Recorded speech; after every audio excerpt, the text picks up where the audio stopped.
Hello. So I'd just like to guide you through a bit of a critique of some past projects and tell you some things I've noticed over the years. Okay, so um, I have a bunch of examples from past courses, and the first one I just want to talk about is navigation. So one with a very kind of iffy navigation, one with a very clear navigation, and I'll show you what I mean. So right here we have one, and you can see this home page here is just full of links, which aren't a bad thing, but it kind of leaves you thinking like, what am I supposed to do? Where am I supposed to go? There's just so much going on here. What am I looking at? Okay, and if I didn't explain this site to you, you'd be really wondering like what's available, what can I see here? So this is a site showing different things that you can see in Rome. Okay, that should be pretty clear in that title, but it is pretty pixelated. Okay, so it has a list of them there, and then you can actually get to them from here, but you'd have to click on there, and then you'd have to click again on here, and then you could actually get to some of these like the Pantheon and Temple, etc. Going back to the main page, those are actually available here. I think where's the Pantheon, etc. Okay, so not very clear, how to navigate through this site, and yeah, I don't know what more to say. Go ahead and play with this one, and you'll find it is kind of very confusing at first. Okay, so let's take a look at another one here. Very clean. Here's the site. It's about art and very clear things going on there. The links are always available for you to see. This one opens up into a secondary navigation, so you can see that these links are in fact part of the works page. Okay, so you can see very nice, very easy to follow. I don't feel lost at all in this page. Okay, moving along. Being clear. Okay, so sometimes very linked to the navigation is kind of tell people where your links are going. So I'll show you an example here.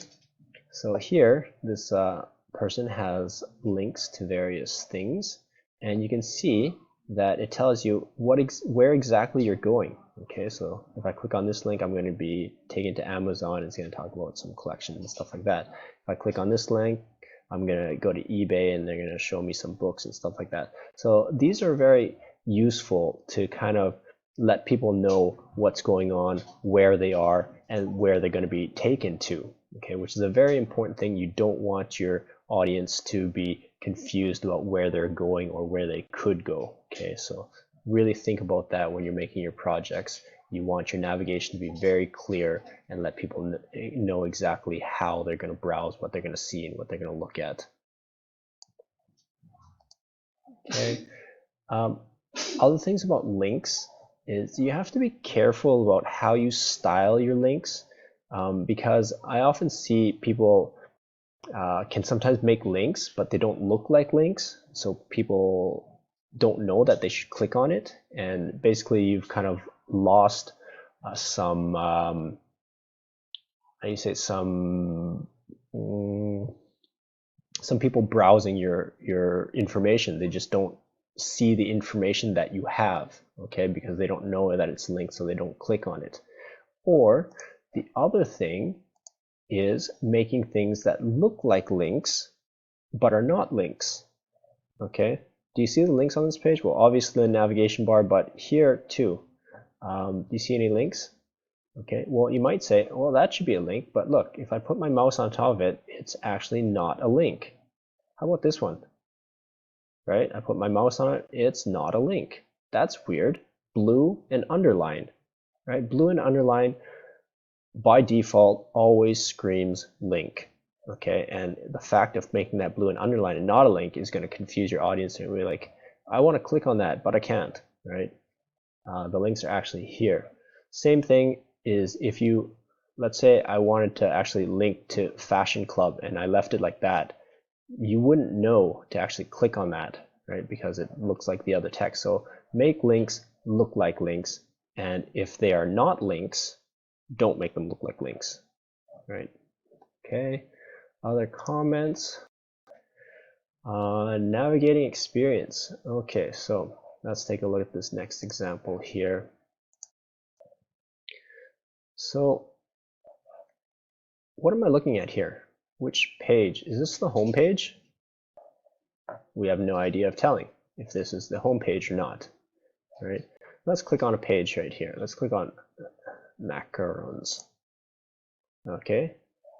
Again, I have no idea on the macarons page. Excuse my pronunciation. I don't actually know what the pronunciation of these things are. But it'd be nice if I had like a little title here that says macarons or whatever. Chocolates, right? Here I'm on the chocolates page, but how do I know that I'm on the chocolates page? Only because I know I clicked that link, but that link just suddenly disappeared, right? Some are blue, some are dark, and I have no idea where I am. I'm just kind of confused. I don't know what I'm looking at.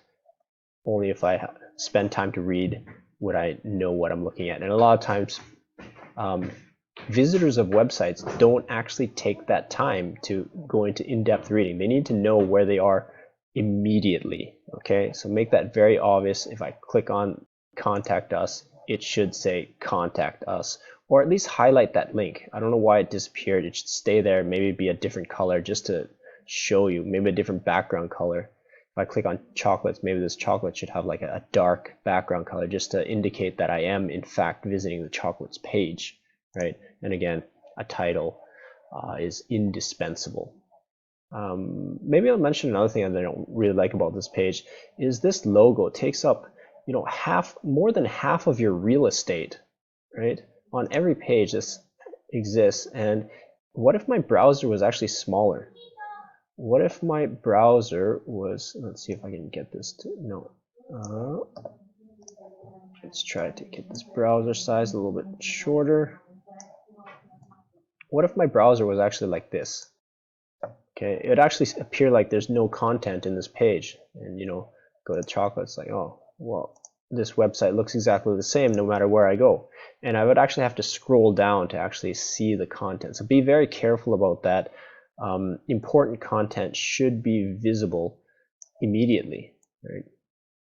Even to that size, right? It's not very visible. And the reason for that is that logo has taken up a lot of your real estate. Everything important should be mostly viewable on one screen before scrolling, right? Would have been nice, something like that, where you had a smaller logo and whatnot. There's a lot of wasted space there as well too. Okay, so moving along, bells and whistles. Okay, here's what I'm talking about. Sometimes you just try too hard and you put too many things, like a very busy looking background, and it just looks like scribbles and dots everywhere, things moving all over the place, and I'm starting to get dizzy and I vomit and whatever. Again, here, just a lot going on. Everything's very compact. Would have been nice to have a little bit of white space here. People often neglect the concept of white space. White space makes things look clean, and if you try to fill every tiny little piece of space in your website, you're going to get cluttered. Bells and whistles are just basically things that aren't always necessary. Okay, you're just trying too hard to pretty up your web page, but you kind of get the opposite effect. Okay, planning for sizes. I've talked about this extensively in other videos, so I won't talk about it again. You can feel free to click on those links. That sometimes, depending on the size that you plan for, things can fall off your window when you start to resize. Yeah, sometimes things aren't ideally spaced depending on the sizes that you choose. So a lot of people in their project proposals did not mention sizes of things, but that is a very, very, very important consideration. Yeah, how things are going to be laid out depending on the window size. Okay, so you'll probably experience that once you start coding. Okay, height issue. Let's see if I have this one. Okay, yeah. Sometimes when you plan for the height of your web page.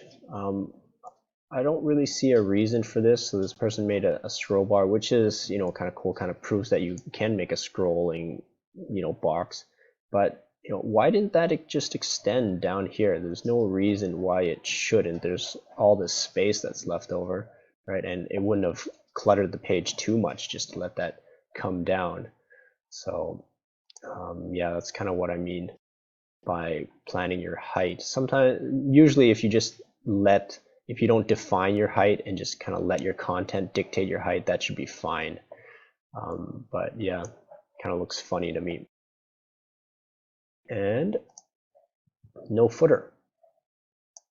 So I think a footer is pretty essential, and here is why. Okay, so here I have a web page talking about travel, I suppose. And you scroll down and okay, so Philippines, Hong Kong, that's great. And then you scroll down here and there's the end of the page. And it seems rather abrupt. You're like, shouldn't there be something below that, right? And there's nothing below that. And it just seems very abrupt that it just finishes right there. Right down there, it would be nice to have at least a little footer, right? Copyright, whoever, right? Copyright information is often put in the footer. You put social media links or contact me or external links, things like that as footer. Footer just kind of says, okay, this is the end of the page. Otherwise, people go down and they, you know, I keep trying to scroll my mouse thinking that there's more, but there's not. Okay, so the footer is an indication that you've reached the end of the page. Okay, so I have a couple. Well, this actually just shows that art page again. The person kind of went on their own initiative, studied a bit of JavaScript, and implemented some things that I didn't teach. And that's all. That always scores points when you actually show me something that I didn't teach. That's always a good thing. It shows self-learning that you did a little bit more than what was required. And some more websites, simple but effective. You can go ahead and browse those too. It's kind of nice experience. Okay. Also these ones, kind of cool. Maybe I'll show you a couple of these. This is one of one of my first students, and just kind of cool. Picture slider there, and yeah, just kind of nicely laid out, and nice drop-down menu, kind of scrolling content with the background fixed there. So that was kind of cool. Okay, and I think this one was also pretty cool. Usually I tell people that that they need a minimum of 5 pages. This person actually made just 1 page, and I actually allowed it. She asked me about it. Can I make everything on 1 page and just have 5 links? And I said yes, because this is how she did it. So you can see there, this looks like a home page. When you click on here, instead of going to a new page, it just scrolls down to that section of this page. So this is just 1 page that allows you to, link to certain sections of that. And it has a very cool effect. They have that background image stuck in the back there, and then the content just kind of scrolls through there. And I thought that was pretty cool. Okay. Good liquid design. This is what I mean by good liquid design, that no matter how I resize this window, everything looks pretty nice. That kind of looks funny, the navigation, but it's not too bad, right? It's pretty good. Okay, so nice liquid design there. And yeah, okay, so there's some things that you can use for examples when you're doing your projects.